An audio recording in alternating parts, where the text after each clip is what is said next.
So Jason Casimero may buwelta kay SV, hindi na nga napigilan ni Jason Casimero, kapatid ni former 3 World Division Champion, Cuadro alas Jonriel Casimero, ang magsalita tungkol sa pinagsasabi ni Silver Voice TV.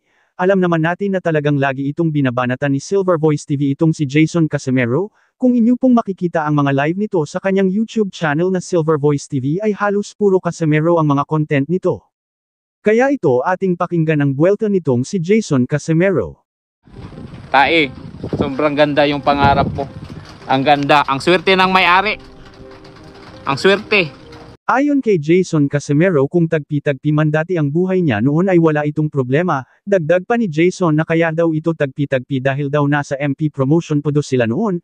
Kaya simula daw na umalis sila sa MP ay ayan na, at yan daw ang pangarap ni SD ang makatira sa ganitong lugar, pero hindi naman daw niya natupad. Tae, kung ano man yung nakikita mo sa buhay ko dati yun.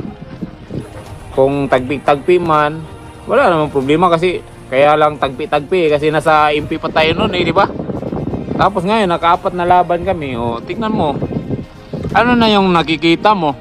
Ito yung pangarap mo na titira ka sa ganito. Iparamdam ko kay Tae na yung pangarap niyang tumira sa mga ganitong lugar. Sobrang ganda talaga pala. Tae, sobrang ganda yung pangarap mo. Ang ganda, ang swerte ng may-ari. Ang swerte. Yan lang talaga yung masasabi ko. Kaya wag ka nang wag ka nang magpa iyak-iyak dyan. Dagdag pa ni Jason Casimero, na itong si SD ay pinalayas na daw noon ng MP promotion, at wala man lang hawak na lisensya na ito ay trabahante ng MP promotion. Kaya wag ka nang wag ka nang magpa iyak-iyak dyan na balik sa MP, balak sa MP. Pinalayas ka na nga ng MP. Yung sinasabi mong MP, sa totoo lang walang MP. Tanungin mo yung puro MP. Puro lang MP sinasabi. Hanapan mo nga ng license yan ng MP, na may card sila ng MP o trabahador o sweldo. Tungkol naman sa kapatid niya na si Jonriel Casimero, at kung magkakaroon man daw ito ng laban, ay na kay Jonriel Casimero na daw ang desisyon kung lalaban pa ito o hindi. Dagdag pa ni Jason Casimero ay talagang kumpiyansa ito na magkakaroon daw talaga ng laban itong si Jonriel Casimero, dahil ilang taon na ito na hindi pa natatalo. Sa dami daw umano ng paninira nitong si SD ay solid parent sila ng kanyang kapatid na si Jonriel Casimero, at itong si SD ay panaiyak sa kanyang YouTube channel. Guys, si Tata yung sabihin nyo guys kung gusto nyo pang lumaban. Wala kayo. Pero mamaya, gabi kasi yung namin, yung training out. Ang kasi guys, kaya nag-iiyak-iyak pa rin yan siya na babalik. Babalik pa ba kayo sa guys? Yung kikitain nyo, barya-barya lang. Diba? Babalik pa kayo? Tapos kaya daw ako nagpo-post na naman ulit daw sa YouTube sa kasi wala nang pira. Papagawa ko, nabisi ako Tae. Kasi 'di ba, itong pader pinapagawa natin. 'Di ba? Tapos yung sasakyan ko pinapagawa na natin. Baka next week baka andito na naman yung ko, sasakyan. Pinapaganda ko. May promoter na ba kayo ngayon? Pinag-isipan pa. Kaya pinag-isipan namin siguro. Hindi ko sasagutin yan. Di mo kasi maintindihan, Jason. Hindi barya-barya yan. May mga kaltas talaga yan. Mas mabuti yan kaysa walang matang. Boss, yung sinasabi mo boss, nila yan? Sila, ganito kasi yan boss. Sila yung kumikita ng malaki. Tapos kami yung kami yung nagtatrabaho tapos sila yung kumikita ng malaki. Di ba? Kumbaga yung boxer yung nagpapabugbog o mamamatay diyan sa tapos maliit lang yung kikitain, 15% lang. Sila yon, boss, sila yon. Pero ibahin mo na kami, boss. Iba na kami. Noon siguro yon, pwede. Pero depende na yan sa tao, boss, kung magpapagamit pa sila dyan hanggang tumanda sila nang wala silang mapapala. Pero, di ba kami, simula nung umalis kami dyan, boss, nakabili na kami ng lupa, di ba? Kabili na kami ng mga sasakyan. Pero nakita nyo naman, boss, nung andyan pa kami, wala kaming nabili talaga. Andyan pa kami sa poder nila. Yan na lang po yung ninyo. Yan na lang po yung ninyo, yung tatandaan ba na nung andyan pa kami sa poder nila, wala talaga. Dumako naman tayo sa iba pang mga balita. So Canelo Alvarez binanatan at minaliit lang si former 8 World Division Champion Manny Pacquiao. Ayon sa kanya, ay isang mahina at walang pag-asang manalo si Manny Pacquiao sa kanya kung sila man ay maglaban sa ibabaw ng boxing ring. Dagdag pa ni Canelo Alvarez na kapag siya daw ang makatama kay Manny Pacquiao ay hindi niya kakayanin ang lakas nito. Sinabi din ni Canelo Alvarez na hindi aabot ng 6 na round ang itatagal ni Manny Pacquiao sa kanya. Napanood naman at narinig ni former world champion and Hall of Fame legend Sugar Shane Mosley ang mga pahayag ni Canelo Alvarez tungkol sa lakas ni Manny Pacquiao kaya sinagot niya ito. Ayon sa kanya na kung ikukumpare daw ang lakas ng kamao nitong si Canelo Alvarez kumpara sa kamao ni Manny Pacquiao ay talagang mas malakas daw itong si Manny Pacquiao. Dahil nasubukan na daw ni Mosley ang lakas ng kamao nitong si Canelo Alvarez noong maglaban sila, hindi man lang daw ito nasaktan or nayanig sa lakas na pinagmamalaki ni Canelo Alvarez. Pero yung suntok ni Manny Pacquiao ay talagang ramdam niya ang lakas at pagkayanig nito dahilan ng kanyang pagkatumba. Dagdag pa ni Mosley ang lakas ng suntok ni Manny Pacquiao ay higit pa sa mga heavyweight fighter ang lakas nito.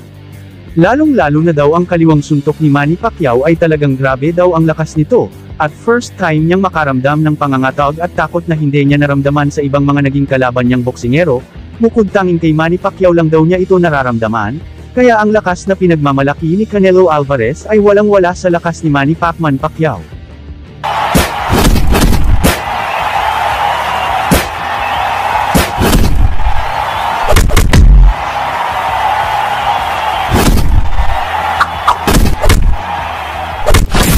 Ayon sa karamihan lalong-lalo na ang mga boxing fans na bakit todo iwas daw itong si Naoya Inoue makalaban si John Riel Casimero. Nararapat ba talaga na labanan ni Naoya Inoue itong si John Riel Casimero? Or wala silang magandang dahilan o mapapala kapag pinatulan nila si John Riel Casimero? Yan ang ating sasagutin sa video na ito. Si Naoya Inoue ay kasalukuyang may hawak na 4 na titulo sa iba't ibang division sa super bantamweight. Ito ay ang WBC, WBA, IBF at WBO at sa bawat sanctioning bodies ay may kanya-kanyang mandatory challenger na pwede itapat sa kampyon. Sa bawat sanctioning bodies ay ang rank number 1 ang dapat makalaban ng isang kampyon.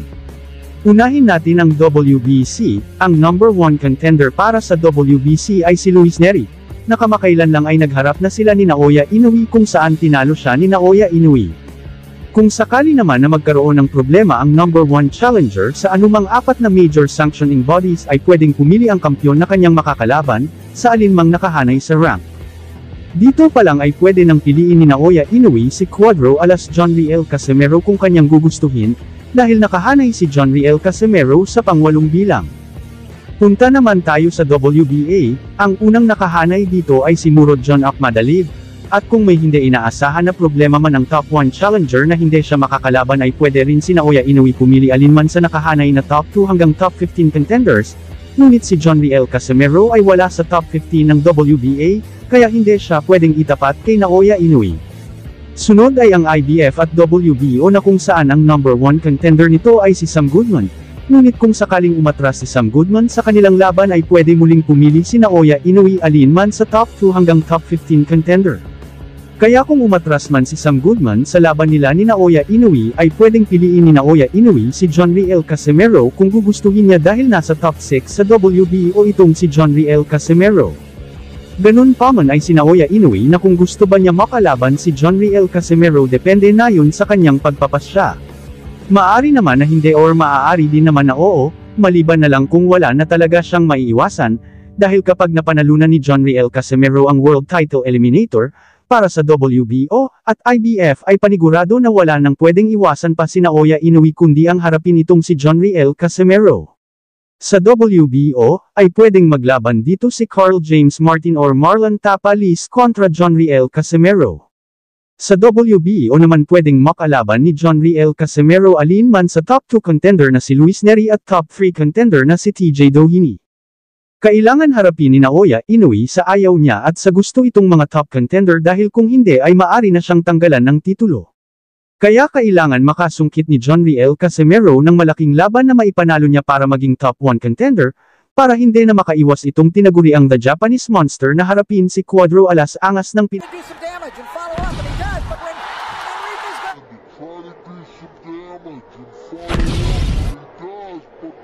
Hello guys, welcome back to our channel Wins World TV. Coach Freddie Roach at Nonito Donaire Jr. nagulat sa ginawa ng kanilang alaga na kanilang hinubog. Tinuruan ng lahat ng teknik, ginawang halimaw sa ibabaw ng boxing ring at nagkamit ng mga kampyonato na si Rex Chu aka the Wonder Boy ng bansang China. Sunod-sunod ang kanyang mga naging tagumpay sa ibabaw ng boxing ring, wala pang nakakapigil sa dala niyang malabagyo na lakas sa ibabaw ng boxing ring. Lahat ng humarang ay tomba, sa mura niyang edad na nakuha na niya agad ang WBC Asian Boxing Council, Continental Super Flyweight at WBO Asia Pacific Super Flyweight title. Iba talaga ang lakas ni Wonder Kid simula nang maturuan ni Coach Freddie Roach at Nonito Donaire Jr., malahalimaw ang lakas tulad ni current undisputed and 4 World Division Champion Naoya Inoue aka the Japanese Monster. Nakalaban na rin dito ang tubong Cagayan de Oro City, Philippines na si Michael Enriquez, para sa WBA International Super Flyweight title. Panoorin natin ang magandang bakbakan ng tinaguriang alias Blade na si Michael Enriquez ng bansang Pilipinas kontra sa Wonder Kids ng bansang China na si Rex Chu. Sa unang round ay kitang-kita na talagang lamang si Rex Chu pagdating sa tangkad, dahilan ng mabilis niyang ipakonekta ang kanyang mga suntok kay Michael Enriquez. He wants to build the sport in Hong Kong, make it more popular, open the door for others, and he's coming out very strong here in round number 1. Right out the gate, you can see why Top Rank was excited to sign Rexo. He has a very entertaining style. Right hand from Enriquez. First good punch that Enriquez has been able to land. Just announced this week here in Macau that Rex Cho has signed, and Cho takes a hard right. And Enriquez comes straight forward and lands a good left right. Enriquez had a real rough first minute and a half, but he's done much better in those last 30 or 40 seconds.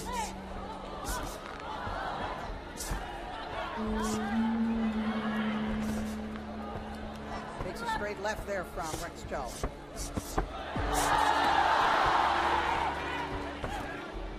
Absolutely. Now it just, well, we'll see. I don't think he was affected too much by it. There. Bringing the fight to Rex Cho. He wants to pull off the upset if he can. Hard right by Enriquez. I don't even know if he even knows that it's there. Ooh, early action here in round 2. I'll say Enriquez has come out loaded for bear. Has come here not to fold up and roll over. Sa round 2 ay hindi rin nagpatinag itong kababayan natin na si Michael Enriquez, laban kung laban din siya. Bringing the fight to Rex Cho. He wants to pull off the upset if he can. Hard right by Enriquez. I don't even know if he even knows that it's there. Ooh, early action here in round 2. I'll say Enriquez has come out loaded for bear. Has come here not to fold up and roll over, I'll tell you that. Show with a combination, Enriquez able. There doesn't seem to be bleeding or a factor in this round so far. Good comment.